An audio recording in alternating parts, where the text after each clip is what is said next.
Welcome to everyone who's joining us today for the KRA Winter Webinar session. And we're excited and thank you for joining us today. I know we have people from different time zones today, from the East Coast to Midwest to the West Coast, where I'm coming from. So good morning and good afternoon to everyone. Today's session is brought to you by KRA Corporation. My name is Jonathan Overall. I am the Director of Communications and Innovation here at KRA, also the voice of our podcast, KRA's The Hub. So again, want to encourage you as well as you're joining us here today.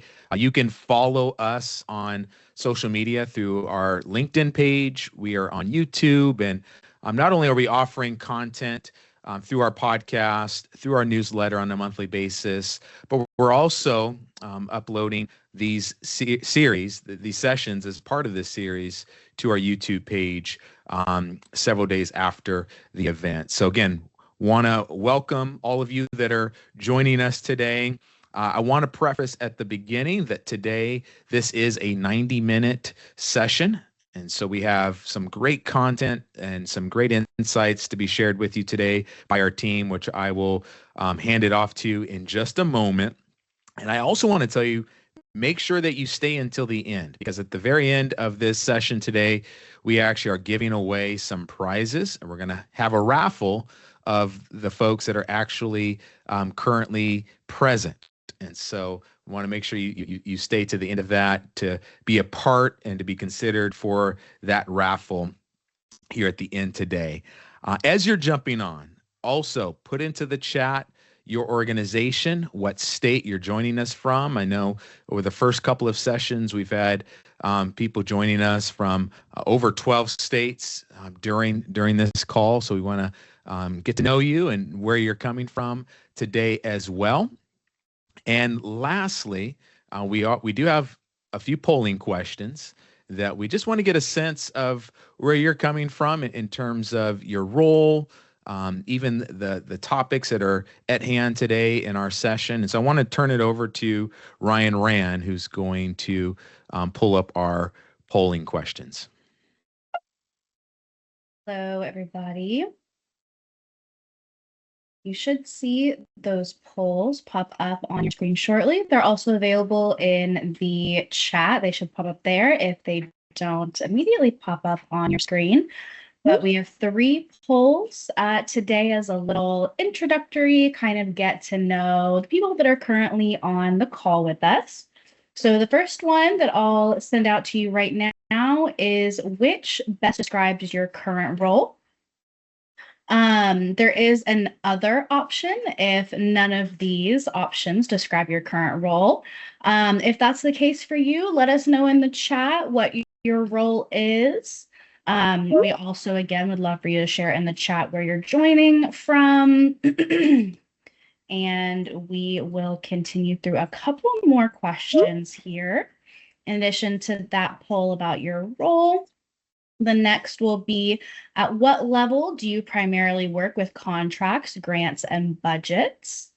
So you'll see that poll pop up for you as well. This is great information for our speakers today. We have some incredibly knowledgeable presenters, and I'm very excited for you to hear the workshop that they've put together for you today. And this information really helps them get to know who's in the audience and what areas they can really help hit home on.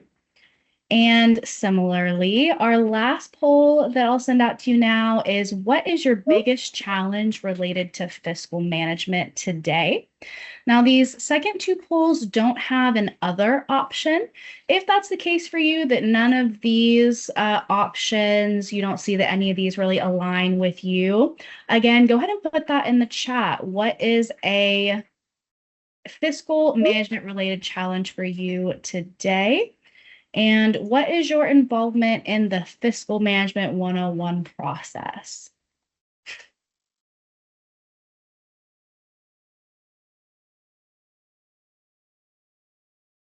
And we will leave those polls open for another couple of minutes here. But thank you to everyone who's already joining our chat here. Again, we love to know where you're joining us from, what state. I'd love for you to say hi in the chat.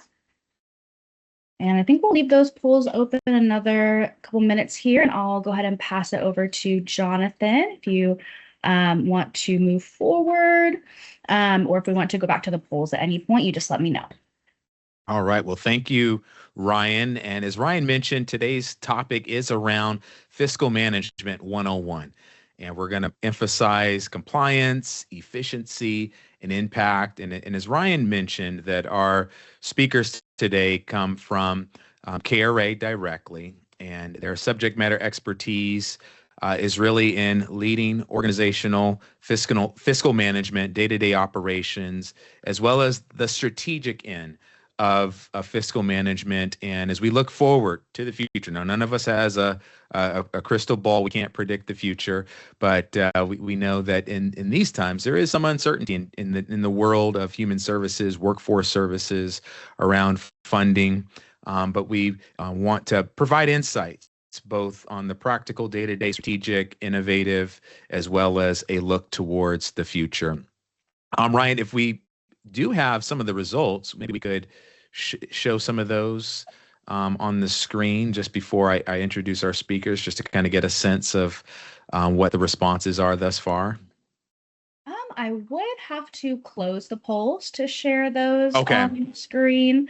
But let's see, I can definitely give us some top responses so far. So for your current role, it looks like the majority of those on the call are program support and case management and program and project managers.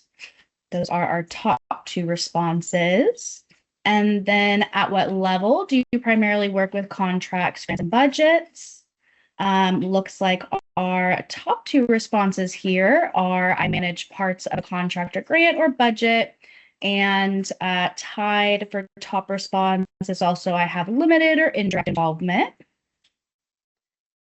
And our last poll, the biggest challenge for fiscal management today, our top response is understanding contract/grant requirements. And then that is definitely by far the top response so far. So y'all please keep inputting, keep responding to those polls. If you don't see them pop up on your screen, then just go to that chat and scroll a little bit further up in the chat, and you should see all three there ready for you to respond to. All right. Well, thank you, Ryan. At this time, I'm going to transition to the introduction of our speakers, and I'm going to welcome to the floor here virtually Saskia Ruiz, who will introduce herself, and then the remaining members of the team today. Well, good morning, good afternoon, everyone. It is always a pleasure to engage with our workforce community, fiscal community.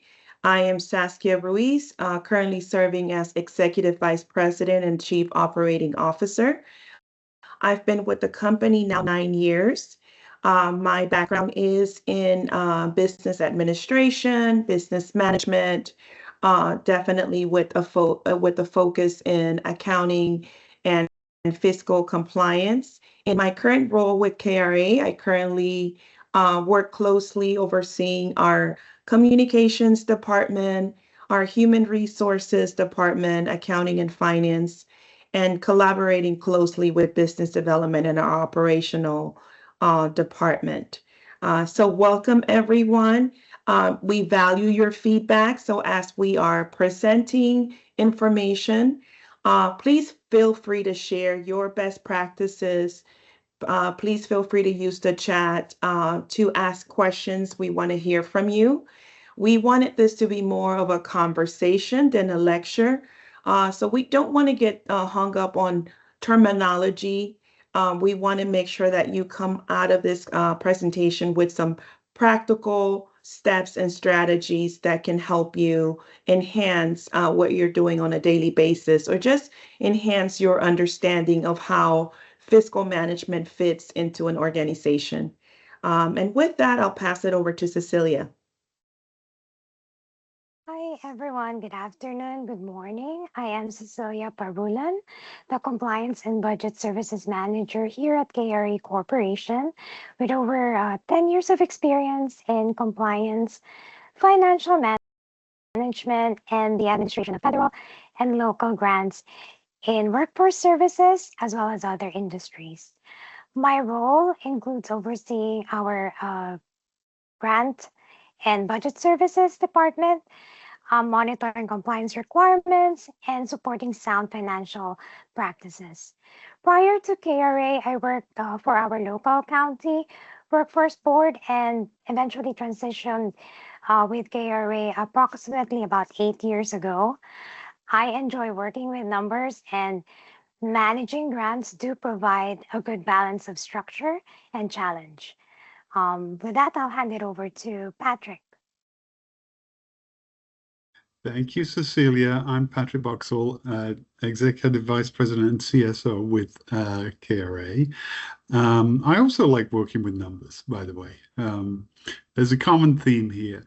I've actually been with the company this is my 30th year, and in those 30 years, I have played a lot of different roles on an operational and an administrative front. And one thing that experience has really taught me is the foundational role that finances play to everything that we do, everything that our clients do, and everything that the industry does. Certainly making sure that we are aligned with where funding opportunities lie, and in alignment with the priorities that are being set by those that are funding the work that we do is really important for us. Right now, today, my role is principally oriented towards program development. So it really brings to bear insight and understanding of where is our industry going, and thinking about what does that mean for organizations like KRA. So I'm glad to be part of this discussion this morning, and look forward to talking more with you. Thank you.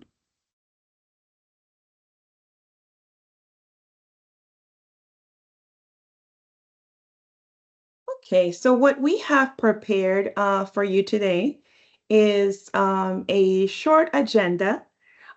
We will start discussing, looking at our role in fiscal management success. What is our role in that, and being successful in our organization in terms of fiscal management? Understanding the funding source or funding sources that we're currently overseeing. How do we use technology to enhance compliance? We are now just stepping into 2026. All of you guys have heard about artificial intelligence, chatbots. How does that fit into fiscal management?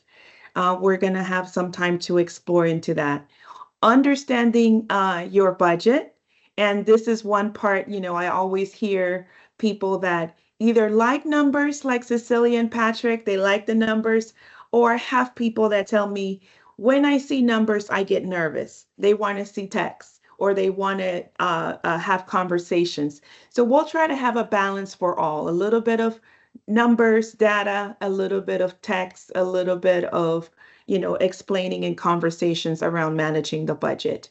And then we're also going to hear about what does the future look like in terms of these budgets and compliance and within our industry, within the social services workforce development industry. What does the future of our funding opportunities look like? We also want to allow some time for a Q&A. Again, we encourage you to ask questions. I share with my colleagues that sometimes I know fiscal topics can seem a little bit dry.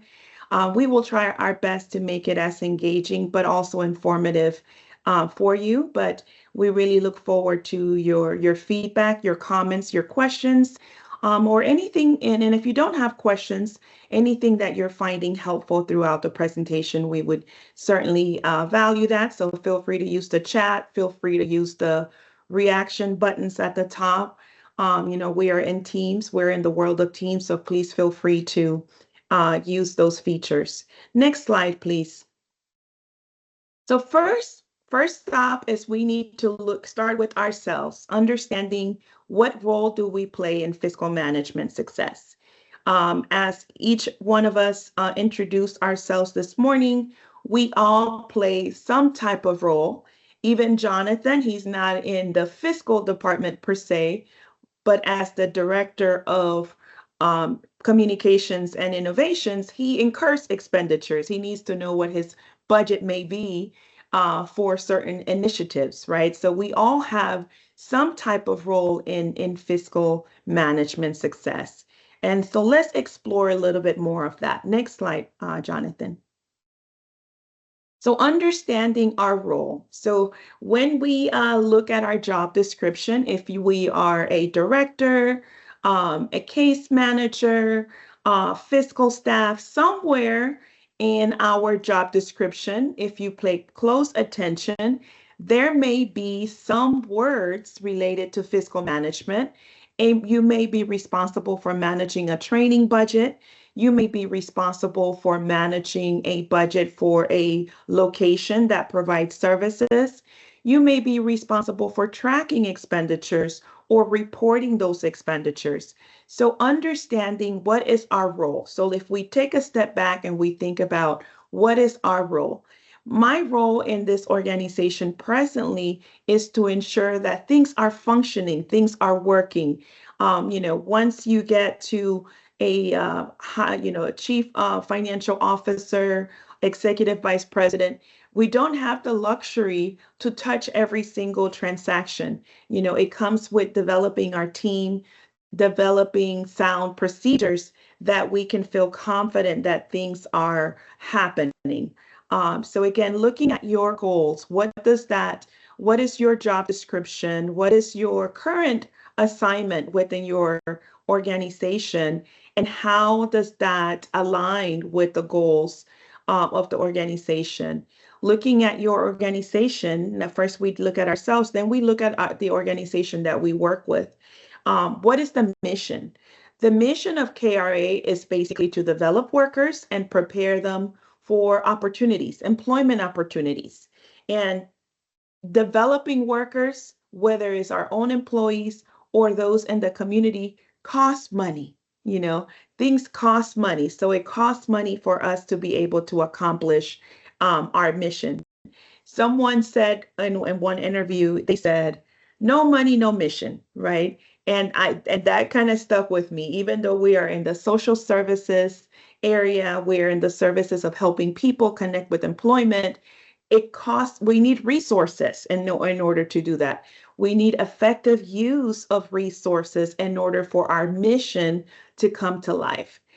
So we need to take a look at how do we connect fiscal management to the mission of the organization.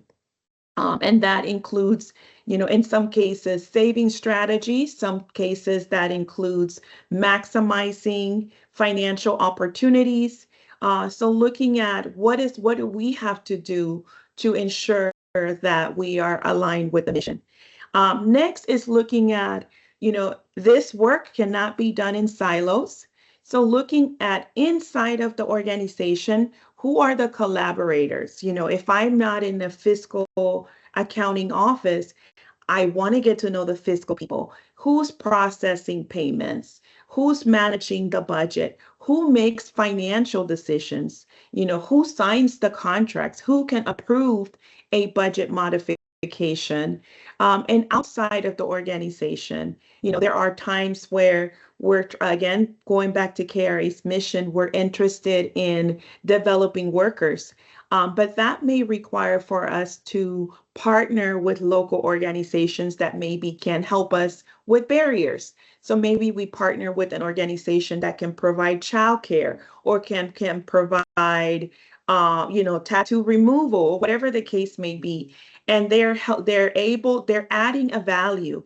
In some organizations, the funding sources doesn't allow for food purchases or meals, but then we have employer partners that are able to have those kind of expenses, right? So how do we look at our collaborators inside the organization and outside the organization so that we can meet the mission and the goals of the organization within our scope and role. Next slide, please. All right, so taking a deep breath. Whew, so much information. And see, I still have not shared any numbers with you. No numbers so far. So if you're one person that numbers make you nervous, we're not showing numbers yet. There will be numbers. They're coming, but there's no numbers yet. So taking a step back and, now we have to identify where are we getting our revenue source? Where are we getting our funding? This is a crucial step because depending on where the money is coming from, that's where the rules are coming from, right? That's where the compliance is stemming from. So looking at what funding sources you're working with, if you're working with WIOA, with TANF funds, those are federal funds.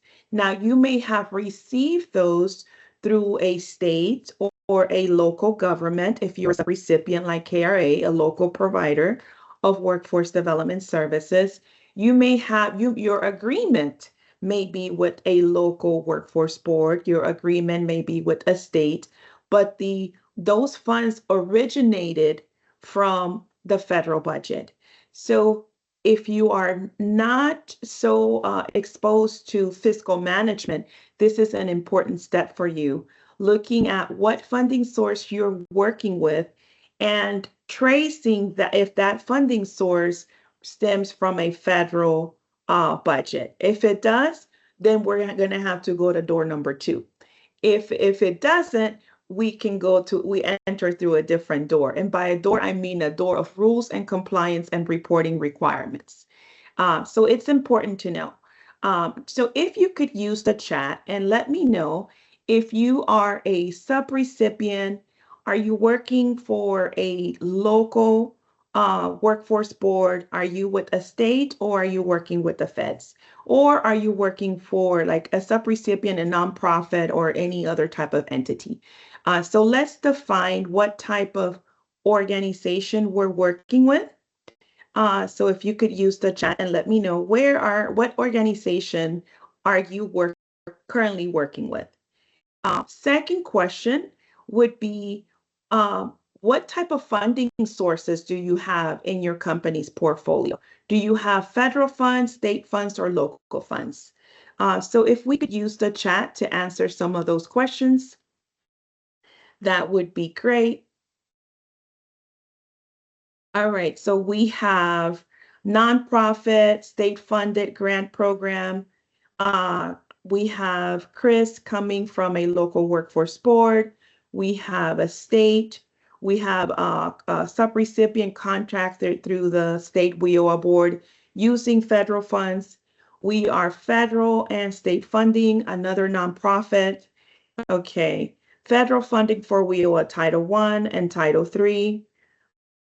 Okay, anyone else? Okay, so this really helps shape the conversation in what's to come, but that is our next step. We need to know what funding sources we are working with. The compliance, the reporting really depends on that. Next slide. All right, so if you have to go through door number 1 because you have a federal funding source, then the uniform guidance 2 CFR 200. You can Google that. It takes you to the Electronic Code of Federal Regulations. You have to follow the uniform guidance. Again, remember I said I wasn't going to put too many numbers and too many citations of rules, but this is going to be door number 1. When it comes to federal financial management, that is spelled out on 2 CFR 200.302. And basically the requirements are that we have to have policies and procedures that comply with the requirements. If you go to that section, you can take a deeper dive. We need to have financial management systems that have the ability to track funds separately in the financial systems when it comes to expenses, revenues, cash flows, etc. This is talking about your accounting system and also your tracking spreadsheets. So financial systems is not just the accounting system. We can have an accounting system, but maybe it does not do everything that our awarding agency wants us to report on. So it is okay to have, a spreadsheet, a tracker, a complementary method or tool that helps us to meet the requirements of the awarding agency. Okay, so I see federal funding and state funding. Thank you so much for contributing in the chat. Financial transactions must be supported with documentation.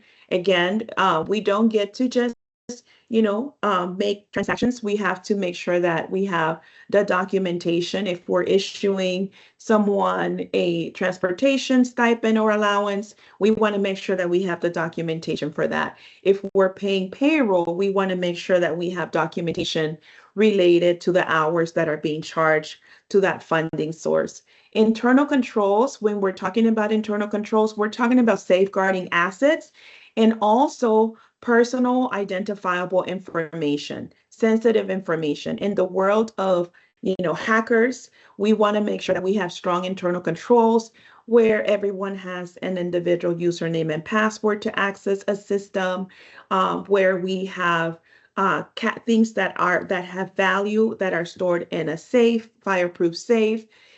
When it comes to procurement guidelines, we're talking about purchasing items. This is where I said this procurement has to do with shopping, right? So when we have federal funds, we have to make sure that we are meeting the requirements for open competition, that we're not just always going with the same vendor. So once you dive in deeper into this section, there's specific guidelines that we have to follow. Next is monitoring. Either we need to be monitored by our awarding agency, or if we are issuing an award to another subrecipient, we need to make sure that we're monitoring to make sure that they're doing what we have asked them to do. Next is financial reporting, making sure that we're providing accurate reporting. Again, the federal government wants to make sure that what are the results of what we're doing, right? So we always say that finance accounting is the language of business, right? So this is what is going to translate into what did we accomplish, the results. And we have to be audited. There's audit requirements within the uniform guidance as well. So quick summary, there is many pages within the uniform guidance that covers all of this. But if you're new to fiscal management, when we're talking about fiscal management, these are the components that we're referring to. Next slide. All right, so now that we know our role is understanding more about the funding source, right? Next slide, Jonathan. Okay, so this is where we need to understand, the funding sources that we're managing. We talked about whether it was federal, state, what are the specific clauses? We need to make sure that we understand them and we see clarity. We understand the language. Sometimes they're using acronyms. We in the WO world, we use things like OJTs, ITAs, and employers and educational, higher ed. They don't know what that is. But we need to be able to translate what that means. So within your agreement, your contract, your subaward, the document that has been executed with the awarding agency and your company, there may be some acronyms, some terminology that we have to be able to decode and understand what they mean. So taking a look at those agreements, those subawards, and making sure that we take a time to review it. If you applied for funding, let's say you applied for funding, this is an award that you competed for, then there was a proposal, right? Someone in your organization developed a proposal and they talked about the priorities or there was a proposal that you responded to, right? There was an RFP and RFQ that you responded to. And in that document, the awarding agency should be speaking about, what their vision was for this funding source that they were awarding you. So again, these are resources that you can get, that you want to review so that you understand the intent of the funding source. What are these funds intended to be used for? Next slide. All right, so the other thing to understand as you're moving along in understanding your funding source is what kind of contract are you managing? Are you managing a cost reimbursement? Again, if you are new to fiscal management, this may be new to you. If you are very familiar with fiscal management, this may be a refresher. But are you paid for costs, meaning that you pay for labor, French, and then you submit an invoice and you're paid for those costs within the period of performance? Do you have a time and materials contract? So a lot of staffing agencies, that's what they have. They bill you, they pay an employee, let's say $20 an hour, but they may bill under their contract, they may bill their clients maybe $30 an hour based on the hours worked. So that's typically what we're talking about, time and materials. There's performance-based contracts. So this may be based on that, we're paid for placements. So for each placement that we complete, each client participant that is placed, there is a matrix, there's a valuable that is paid out for that. So that is a performance-based contract. A fixed price, maybe there is a fixed price that we are paid. A lot of our IT and training services, a lot of them are a fixed price. That's the price of the course. That's how much it costs. In some instances, maybe in our one-stop operator contracts, we are paid at a fixed price. So there are pros and cons to some of these. For example, in fixed price, you have to manage cost because you're going to get paid a set amount, right? And there is a hybrid model as well, where it could be a combination of things. And so any questions so far? And I would also call on my colleagues, Patrick and Cecilia, to chime in. Anything else that you think we should elaborate on this slide on contract types? All right, so moving on to the next slide. So when we're reviewing a subaward and agreement, what are we looking for? We're not attorneys. Some of us may be. We're not attorneys, but we need the information so that we know how to manage. As I mentioned and joked earlier, like, are we going through door number 1, door number 2, door number 3, depending on what kind of funding source we're managing, right? So if we have a federal funding source, door number 1, that's the federal compliance piece of it. So contract type is just what I went over. So again, when you're reviewing an agreement, a contract, what kind of contract is this? Cost reimbursements, fixed price, performance-based. Let's make sure we're clear. The funding source, we talked about that. Is this a state funding source? Is this a federal funding source? If it is a federal funding source, is this from DOL? Is this from Health and Human Services? Is this a SNAP program? The next thing would be the period of performance. What's the start and the end date for this funding source? The next thing would be understanding the scope. What are we delivering? What is the timeline? I always say, like, how many by when? How many do we need to get done by when? Financial information, such as the budget, which we'll go over, any cost allocation requirements, invoicing and financial reporting requirements. Is there an indirect cost rate included? And this is where I say what and how much, right? So these are the things that we want to review. Are there other requirements as far as establishing partnerships and MOUs with other organizations? Are there any facility requirements? Very important, records retention period. There's the federal records retention period, which is typically 3 years unless exceptions apply. However, you may have more strict records retention period. This means that records cannot be destroyed until that period has lapsed. Conflicts of interest. Now we're seeing that there's conflict of interest from doing business with related parties, which now includes board members. Are there any hiring and recruitment preferences?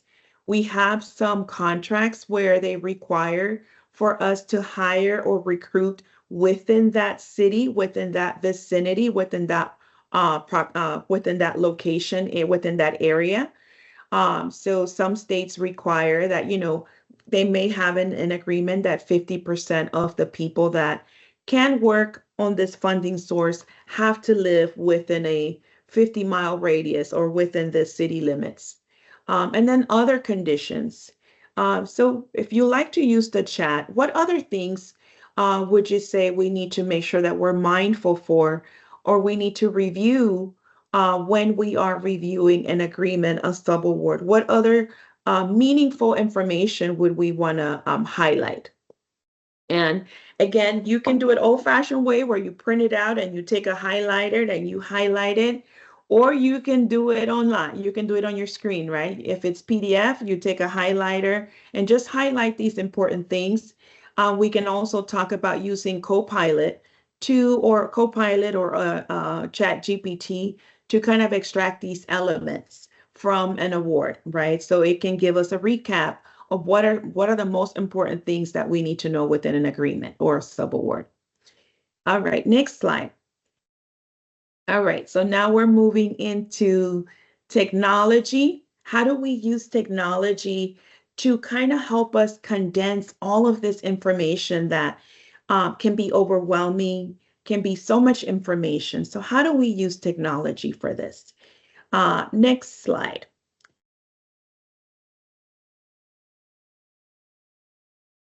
So here is a little bit of, information when it comes to, sometimes we hear that, when it comes to fiscal, how does AI fit into that?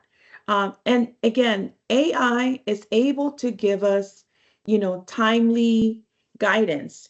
We're able to now use chat robots. I talked about the uniform guidance. If you know what your funding source is, we can quickly do a search to find out what are the financial requirements for that funding source. The thing with AI or chat robots is you need to have an initial idea of what you want. We were training, Cecilia and Cecilia was training and I was sitting in on the training, and someone said, the thing is, I don't even know what to ask, And I remember also speaking to one of my cousins that had just graduated college, started working for Lyft, and was having trouble, putting some things together. And I said, well, you should just use ChatGPT. And he said, I don't know what to ask. So this is where the human insight still applies, right? AI chat robots is able to assist us, but we need to have an idea, some fundamental of what we're looking for. What is it that we want to extract, right? And then they can do some of the legwork for us. So it can search the regulations, it can, search manuals, it can search policies for us. Once we know what kind of funding source we have, right? And we can then formulate those prompts. It can simplify procedures for us. So now once we know what the requirements are and we want to move into creating procedures, we can use that to create procedures, policies, saving us time. In previous roles and in my current role, I have to write policies and procedures. So having some tool to assist me in getting started, making sure that I grasp everything that's needed, and creating a draft for me of a product that then I can edit is a game changer when we're talking about doing more with less and being more efficient. It also can help us now with data collection and management. It can help us just to save time, create trackers for us and just keep things more organized, create a checklist for us. So these are ways, simple ways, without, going into, which accounting system you're using, but simple ways that we can, take what we're learning in the first two sections of this presentation and now couple that with AI. Next slide. All right, so I know this is a little convoluted, hang in there, But this is an example of, in one of my slides, I told you that if you have a federal funding source, such as WIOA, you have to follow the federal guidelines unless you are a state or an Indian tribe government. But if you are a subrecipient, a local provider, a local workforce board, you have to follow the procurement guidelines and create procedures. Um, create procedures around the federal requirements. So if you have ChatGPT, Copilot, Gemini, whatever you're using, and feel free to use some of these prompts now. If you can open another screen, feel free to do that, or you can do this after a later time. But this is an example of some of the prompts that you can ask. Remember, I shared with you that one of the challenges with using AI or using chatbots is that people don't know what to ask. They don't know what to ask. They don't know how to retrieve the information. So this is just an example, which I've divided into 3 steps, right? First is understanding the rules that apply. So you can ask, summarize the procurement standards outlined in the federal, in the uniform guidance, right? So you can ask that simple questions. It's going to provide you a summary. You can continue the conversation and say, and based on this information, create a company policy, draft a procurement policy for a workforce development organization that complies with those requirements. Create a step-by-step procedure aligned with the uniform guidance, including roles and responsibilities. So these are examples of how you can continue from understanding what to ask, because now you know what kind of funding source you have, using this tool to summarize the requirements. Now we're moving into what kind of policy or procedure. Now, the question came up earlier around, I already have a policy and procedure, but it was written 13 years ago. You can also upload that policy and procedure and ask. The prompt could be something like, update this policy and procedure so that it aligns with the requirements of the uniform guidance, or update this policy and procedure so that it also includes the requirements for my state. And maybe you upload the requirements for the state within that prompt. So again, you have those options, which is going to save you time. It's going to save you time. You can engage with these prompts, also asking questions on things that you may not understand. So again, this is a tool that's available, and this is the future, guys. The next thing would be creating trackers, checklists for, in this case, I'm using procurement actions. It can design a template for monitoring all purchases. It can create, a checklist of what's required. It can also create deadlines. Maybe I wanted to create a tracker that includes, the deadlines and any compliance indicators. So again, here are some sample prompts that you can use, and I hope you find that useful to try. Next slide, please. All right, so understanding your budget, that's the next piece. Now that you understand the funding source, our limitations, our purpose, we have our policies and procedures. Now let's look at the actual budget that we have to manage. Next slide. All right. So, we have to understand the budget. What are the key components? What is the expenditure expectation for that budget? If 6 months have passed, should we be at 50% of our expenditure? That would be the target. But what's our actual, right? Managing the budget, looking at, are there limitations or thresholds? Like, is there an administrative cap? Is there an indirect cost rate within that budget? Are there training costs that must be spent? Are they costs related to what we call stipends or supportive services that have to be spent? So take a look at your budget and see what's in there. Are there things that before we make those purchases require approval? And are there things that require additional compliance, right? So we do have to study the budget. And again, and the other thing is if there are, like preparing for a bad day. So let's say that you have a budget that's not going to you're not going to spend the money or you are short on money. So, what is your organization's plan or strategy for these circumstances? What is our go to when we're seeing that a budget is not going to meet expectations?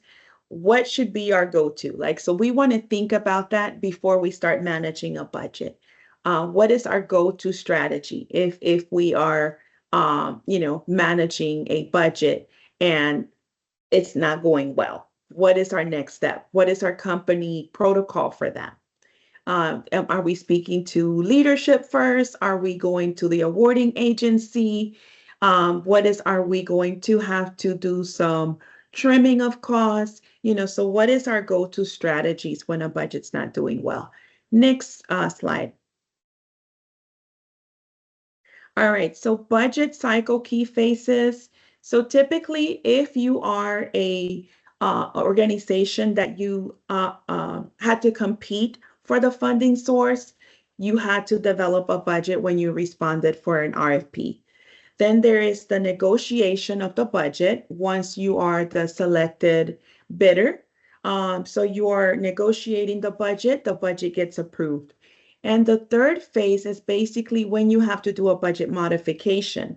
And this may take, you may have applied for this grant, this budget 3 years ago, 2 years ago. And by the time it starts, things have changed, costs have changed, right? Inflation has gotten to us. So we have to make those adjustments. So understanding that process, understanding, how that works ahead of time, right? So we do want to take some time to, understand the cycle, but mostly understanding what do we have to do to change the budget. That is one of the most important things in managing the budget is what is it that we have to do when we have unforeseen expenses, we have changes in the scope, what is our next step? And those are some things that you want to be proactive about within your organization. Next slide. All right, so budgeting, we have the budget, budget approval process. The budget is approved, and we have our labor, our French, our ODCs, participant costs. Then we're comparing our budget target to actuals. Like I talked about, 6 months into a 12-month budget, we would want to be at 50%, ideally in a perfect world. But if we're not seeing that, we want to understand why are we falling short? What are the variances? Where are we falling short? We also want to do this monthly. We want to monitor our budgets on a monthly basis at least. If you have tools that can provide real-time information, that's great. But at a minimum, we want to be able to look at our target to actuals. Next is going to be our forecasting for remaining periods and for the periods left in the budget. Next slide. Okay, so Excel's here to stay. Yes. Before we jump into the Excel, I just want to underscore what you just said. I mean that the previous slide. Let's go back to it. Really is at the heart of this fiscal management process. Knowing where you are and where you're going is really key to any organization, whether you're a state agency and you're managing a state agency budget, or if you're a local workforce board and you've got, formula funds and other funds that are coming through your pipeline. Understanding where you are, or your subrecipient like KRA, understanding where you are and what is your path forward it's really critical. It intersects with everything that you do. And so I didn't want, to lose kind of the pivotal nature of this part of the equation. So I'm really underscoring what you're saying, Saskia. Thank you. Thank you so much for that, Patrick. Yes, and we are about 50 minutes into our learning series. How are we doing so far? If you could give me a thumbs up, if you're doing okay so far. If there any part of the material where you felt like it went a little too fast, please feel free to, drop that in the chat. We will try to stay back and answer some of those questions. But if you could use the reaction button and give me a thumbs up or whatever reaction, if you're feeling overwhelmed, use the overwhelm emoji. So however, find something in there in that reaction that shows how you're feeling and let us know. Thank you for that. All right. Yes. So next slide. Excel is here to stay, guys. Some of us that don't like numbers. We like we like preferred Word or chat messages or text messages over numbers. Bad news, Excel is here to stay. While we can have a wonderful accounting system that can do a lot of things, there's still going to be a need to understand Microsoft Excel and how that can bridge the gap between your accounting system, your tracking within the accounting system, and additional analysis and things that can be done within that are needed for your awarding agency. So experts suggest that, modern Excel proficiency goes beyond basic formulas, and there are some examples of things that is kind of expected. We're going to go over a little bit of what that looks like and how do we merge, Excel and AI. That is a powerful combination. And it is like like going from a regular bike to riding an e-bike, right? That's how I look at it. So when you have your traditional bike, that's what Microsoft Excel is to me. You have your bike, you have to be a little bit more in shape because to go up that hill is a little bit more tough. But when you have an e-bike, you have more power. And I think that once you look at Microsoft Excel powered with AI, that's now the e-bike world that we live in. It gives us that boost to be a little bit more productive. Next slide. All right, so I'm going to transition. It's my talking break. I'm going to pass it over to my dear colleague, Cecilia Parulan. Thank you, Zaskia. Because I like numbers and Excel specifically, I'm going to go over some Excel tips and skills for financial management. Like Zaskia said, Excel still remains an essential tool for federal fund management because client often requires customized reports that are tailored to their needs. And standard software, they might be sophisticated nowadays, but they cannot be modifiable. Sometimes these softwares cannot generate these reports that can meet the client's or the awarding agency requirements. Excel is also a good tool for tracking, allocation, and expenditures at a granular level. So let's go over some Excel skills that, makes a difference in grant management. I'm just going to go over a few of these just in sake of time. So first, let's start with advanced lookups and aggregation functions. Most of us are familiar with VLOOKUPs, but tools like XLOOKUP, index match, SUMIF, and COUNTIFs gives us much more flexibility. They allow us to pull the right data quickly and summarize information using multiple criteria. These functions are still the backbone of financial tracking, reporting, and KPI monitoring. Next up are pivot tables and data modeling. Pivot tables, we use a lot of that since that is the fastest way to run or to turn a large amount of data into useful information. When you add Power Pivot and Power Query, you can connect multiple data sources, and then you can build a stronger data model and reduce a lot of the manual work. This is especially helpful when you're working with recurring reports or large grant datasets. Another big area nowadays are automation and AI tools in Excel. Features like copilots, natural language formulas, and Python in Excel. These AI tools can help speed up analysis, create summaries, and even spot trends and anomalies. It won't replace our judgment, but they can at least save us time and support better decision making. And then I think one of the ones that I've previously used when I was doing managing grant budgets and grant fundings are macros. I did work for this local government, and the reporting requirement and the way they build the Excel billing template, it's the same repetitive work every time. Click this, create a pivot like that. So I created the macros, and the macros, um, building the macros can, it actually automated those repetitive function with just a few clicks of keyboard shortcuts. So it definitely saved me time and saved me a lot of those manual navigation.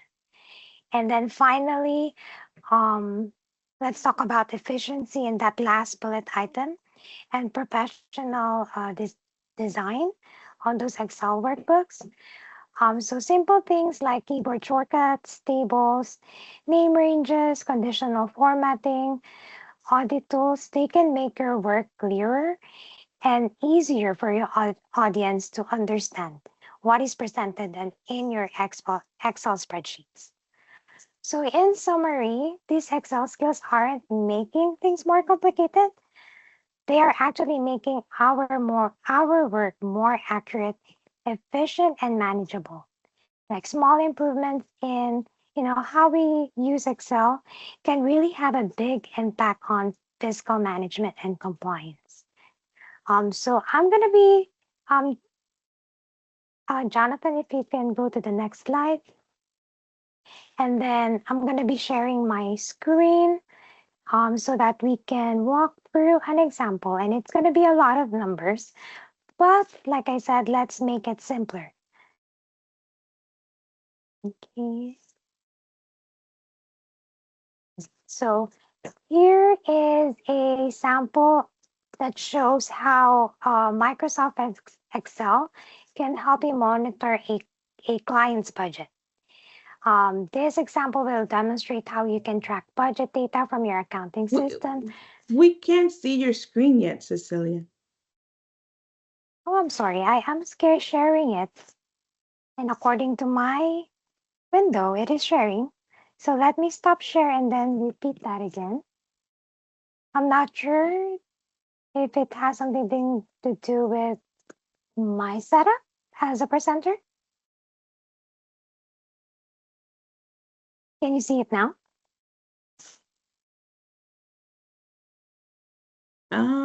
No. I'm not sure if Brian or the team can see it.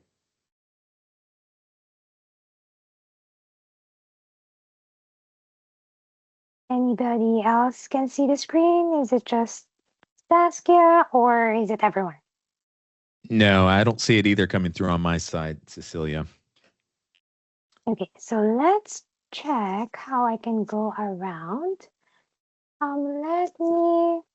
You can send it to, oh, I see, you won't be able to. Hold on, let me move this to my other screen and see if that will work. I do have two screens. Hi, Cecilia. Sorry, it took me a couple minutes to get off mute there. It looks like your screen is still loading. I think trying to share your screen at the same time as Jonathan may have overloaded the meeting for a minute here. So I think maybe if you just give it a minute, leave it sharing for a second. It looks like it's trying to load in. I think maybe closing it down and restarting isn't letting it load all the way. So just go ahead and let it see if we can share, let it load, and that should, if it's gonna load, if it's gonna share, it should load pretty quickly. Okay, so I did start that sharing again, and hopefully it works. Let's give it a minute. So while we do that, I'm going to jump in with a question for you and for Zaskia. Who I know we've got a mix of different people who are on this call. Who should be brushing up their Excel skills and at what level? I think anybody there, we can see your screen now, Cecilia. Excellent. But I think everyone, I think it's a skill of the future. I think that if you are pursuing any kind of leadership role, you should definitely dive into Excel. I also think if you're in the financial realm of things, it's a must, right? And maybe at a higher level. As a in a leadership role, I think the goal should be to be at least intermediate, because at some point you're going to be asked to prepare something, some kind of tool, some kind of device. If you're collaborating with a partner, you know, some people are a little bit more overboard. I did a spreadsheet to plan for a cruise with a group, right? So you so there are many ways that you can do it. It can help your professional and personal life. But I think at a minimum, we should be able to have this as a fundamental skill, across the board. I think it's essential that we have, and I think it's something that employers are looking for as well, is for individuals to have at least that fundamental understanding of Microsoft Excel and integration with AI. Thank you, Zaskia. Now that we have my screen working, so let's go over this Microsoft Excel. This is a sample workbook that can help you monitor or track budget data, and review and ensure that your budgets, your expenditure are monitored and they are in line with your awarding agency's requirements. So within this budget workbook, there are 4 tabs, and I'm gonna go through them each individually quickly. Okay, so for the first tab, the contract budget balance, this is a sample that shows the approved budget. So let's say this is the funding levels, budget allocation levels that the awarding agency have approved you for. You would also need to track current expenditure, what your cumulative expenditures to date are, and what's the remaining budget balance for the period. It is important to clearly document like any restrictions or limitations imposed by the awarding agency on the budget.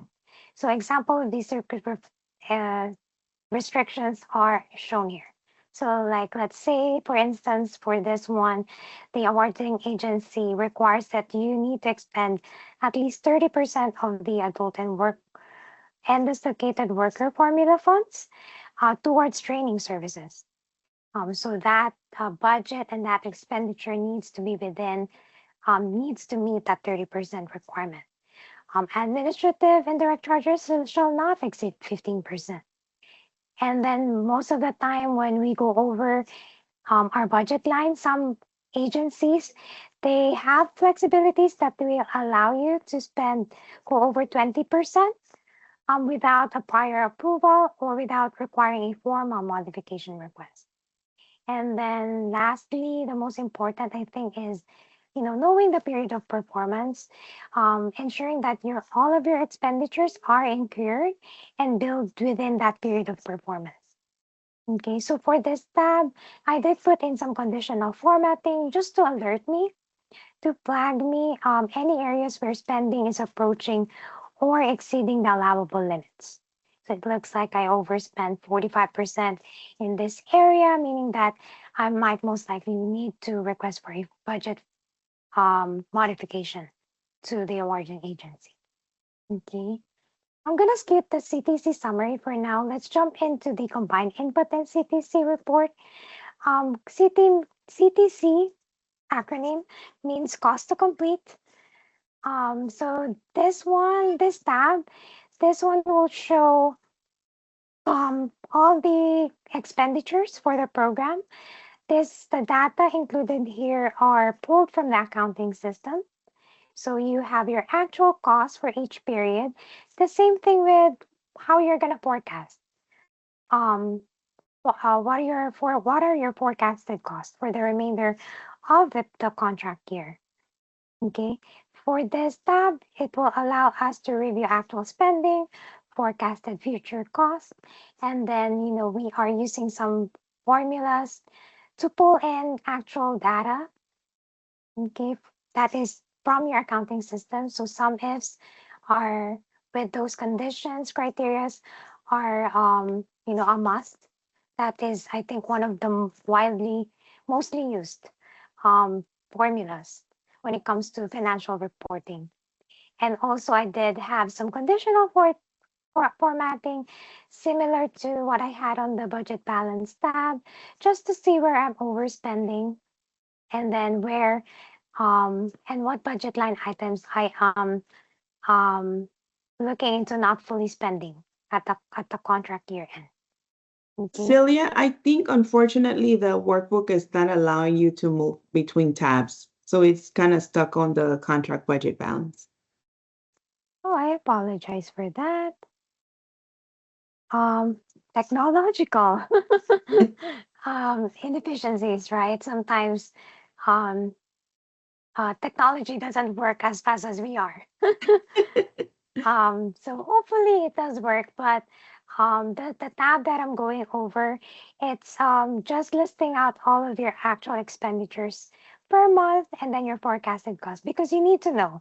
You need to know how you're gonna end in the contract year and be able to manage that and strategize how you can fully spend your budgets and how to navigate or mitigate like over expenditures.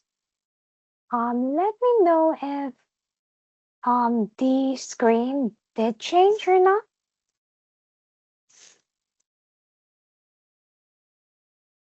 Are you still seeing the contract budget balance tab, or It looks like it's still loading, Cecilia, on my side. Your it is screen still is, loading? yeah. Okay, but I can just go over um like maybe in just words that the workbook, aside from tracking your expenditure, your forecasted cost. We also have a tab there that lists out the required personnel for the contract. Some awarding agency, they have a strict staffing requirement, and you should be able to, forecast for those salaries, so that you stay within your budgets. And then some of the formulas that I use there are XLOOKUP, just to pull in like both like a personal data from maybe your accounting system, or from your ADP, your HR system, where you track personal data that lists out salaries, and also XLOOKUP is one of the ones that I usually use nowadays in replace of VLOOKUPs. Did my screen change? Not yet. It looks like it's still loading. Okay, so just to not hold up the meeting, I just wanna, I wished I can show you how to integrate AI tools with Excel. If you have a chance to open Excel on your end, there is also now a button that says Copilot. And when you click on that Copilot, let's say you are in a worksheet and you click on that work pilot, it will open a side window, and it will ask you what instructions or what requests do you want to have AI do for you. So, for example, you have the contract budget balance that I showed earlier, where you're tracking your actual expenditures, cumulative, and then your budget balance. You want to present to upper management like an easier layout maybe in a pie chart, like your cumulative expenditures to date by cost category. So you can actually type into Copilot and have Copilot create that pie chart for you. So you just type in, please create a pie chart illustrating the expenditures to date, cumulative expenditures by cost category. And actually, the Excel system will create that pie chart for you automatically. So yeah, so that's pretty much the of the whole presentation. I wish the sharing of the Excel workbook because I really wanted to show, how we managed all of the budget components, financial tracking, expenditure monitoring into just one Excel workbook. But with that, I'll just hand it over to Patrick, and thank you for being patient and with our technological struggles today. Thank you, Cecilia. And Jonathan, if we could get the next slide. Imagine the future. We've heard a lot today at a lot of different levels. Financial management has a lot of different dimensions. We've heard about compliance questions, how to make sure that your operation, whether the subrecipient, local, state, or federal level, what does your compliance framework look like? We've heard about some of the tools and efficiencies that can be built in using AI. We've dipped into, thank you much, Cecilia, some of the practices that are important from managing the status of the budget, and all of these elements are really important. And there's a whole different dimension though as well, and that is kind of how does financial management fit into your organization and its path forward as a whole, and how does that intersect with what's happening in the industry? Jonathan, can we go to the next slide? Thank you. So what does success look like? What does financial management success look like for you?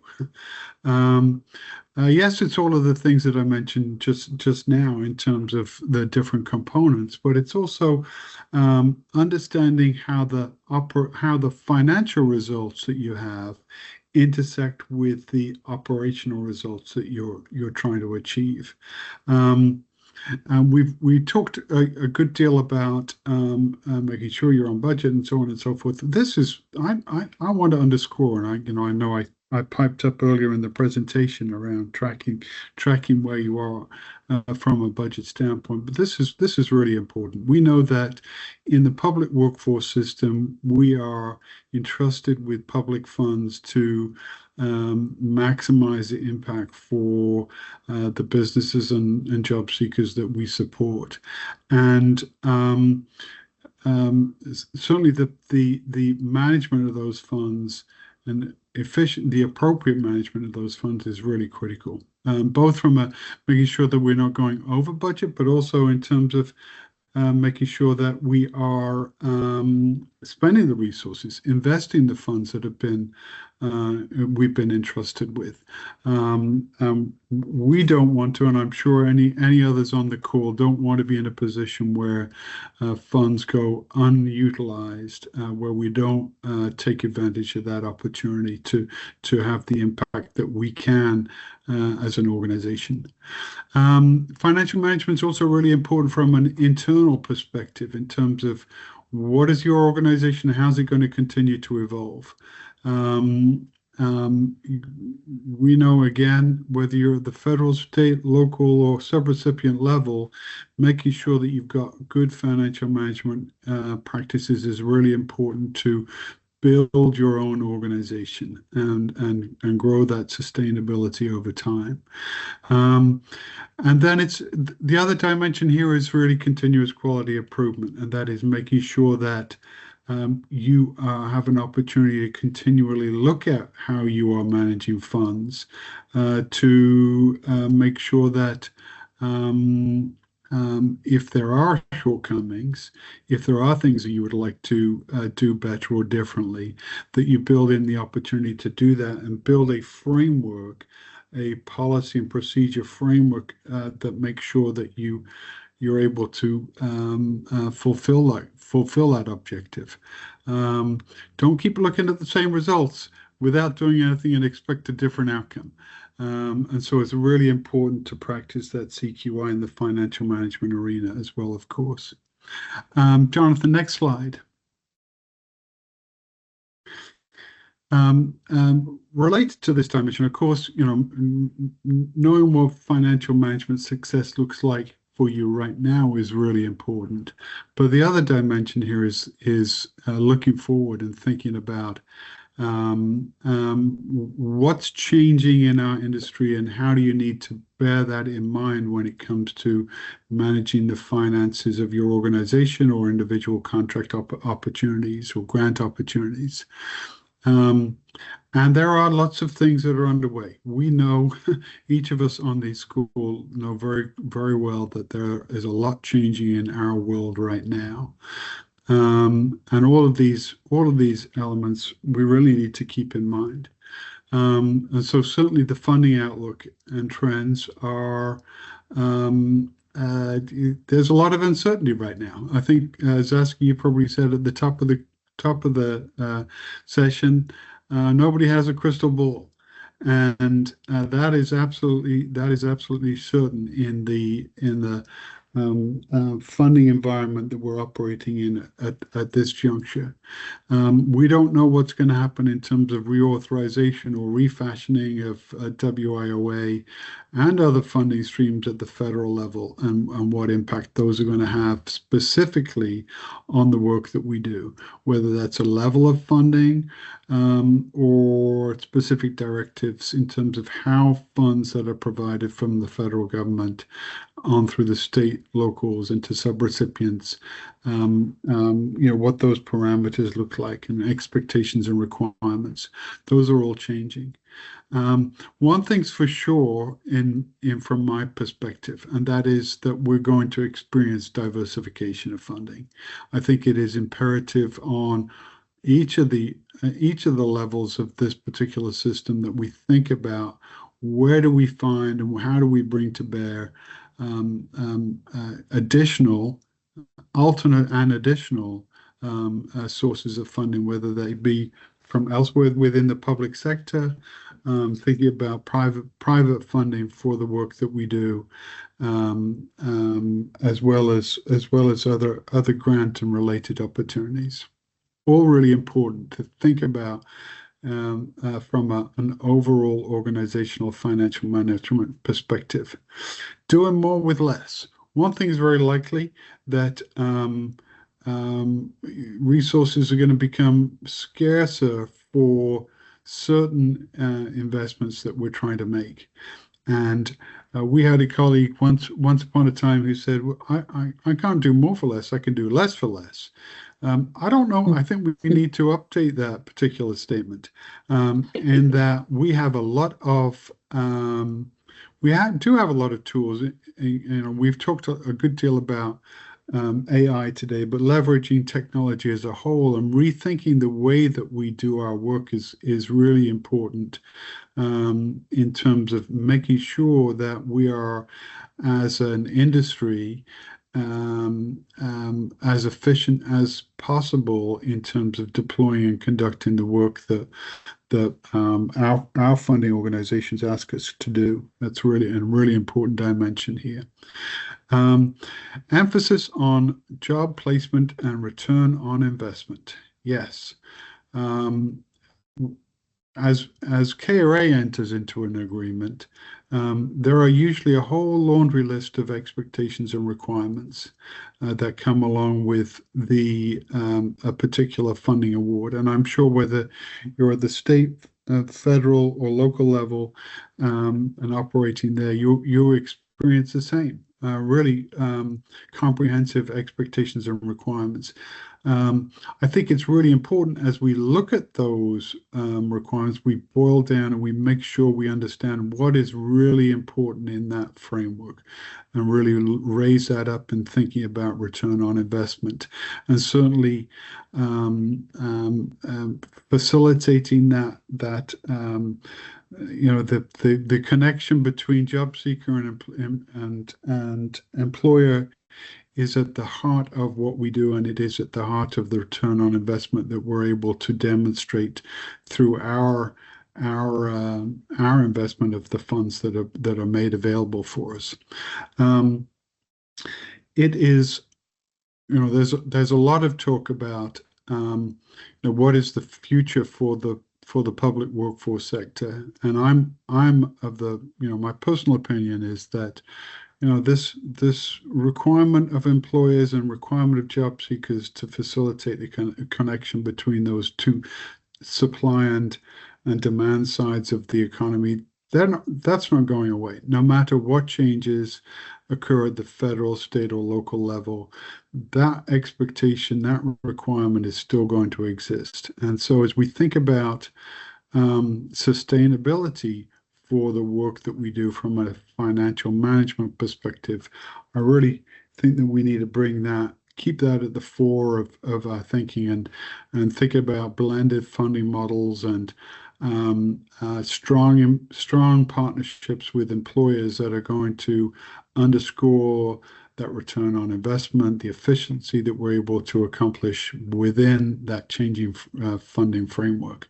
And so that's really bringing all of this together. Yes, compliance, yes, efficiency, yes, innovation, but bringing that really back to that fundamental role that we play in the public workforce system, connecting employers in a strategic way to the talent that they need now and into the future. And so with those words, I'm going to pass it with a couple of minutes to spare here back to Jonathan.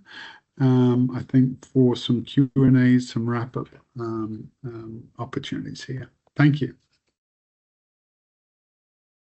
Well, thank you, Patrick, and thank you, Cecilia and Zaskia, for a great webinar, a lot of valuable content. I think we more than scratched the surface of a number of different areas related to this Fiscal Management 101, and I know that there are probably going to be some questions. So at this time, we're going to move into that, but we did want to also allow you the opportunity to attend and be a part of the Fiscal Management Virtual Academy sessions. And one of our presenters today, Zaskia Ruiz, was really the key speaker on this session. And Zaskia, I'll allow you to speak briefly to what those in attendance can expect in this session in collaboration with Workforce GPS.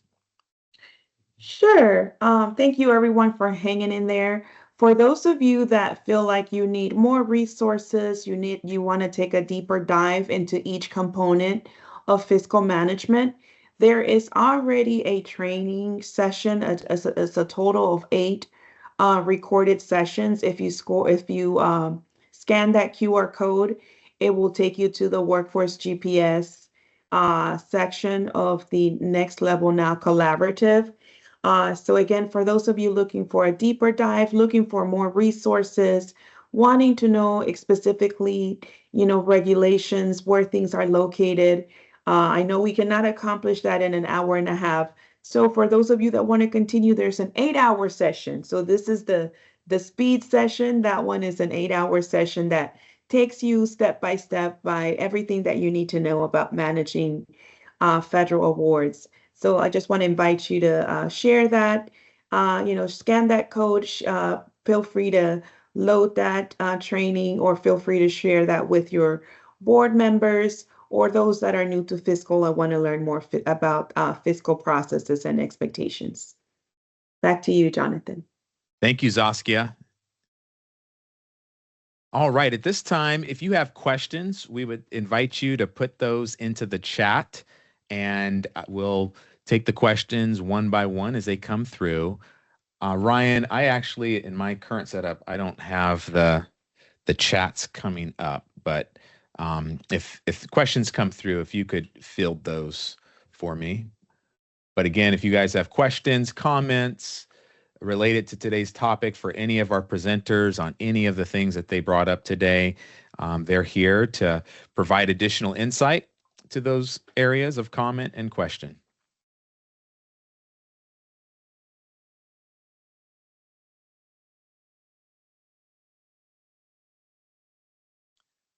All right. Well, while we're waiting for questions to come in, I also promised you at the very beginning, if you stayed until the end, you would be eligible for our raffle. And so if we don't have any questions at this moment, we can transition to, again, a big thank you to all of you who have joined us for this session. And I want to again thank our presenters today.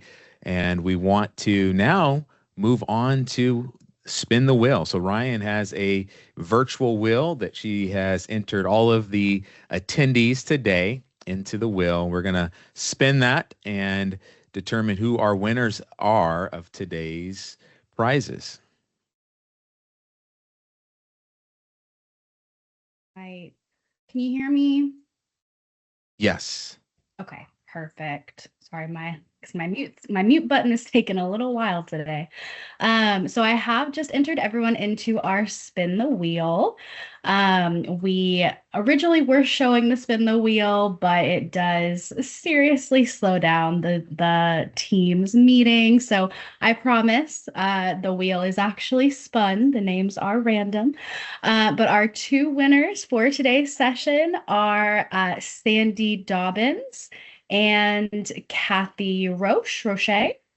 If both of you are online, we'd love for you to put a comment in the chat. Let us know you're still here.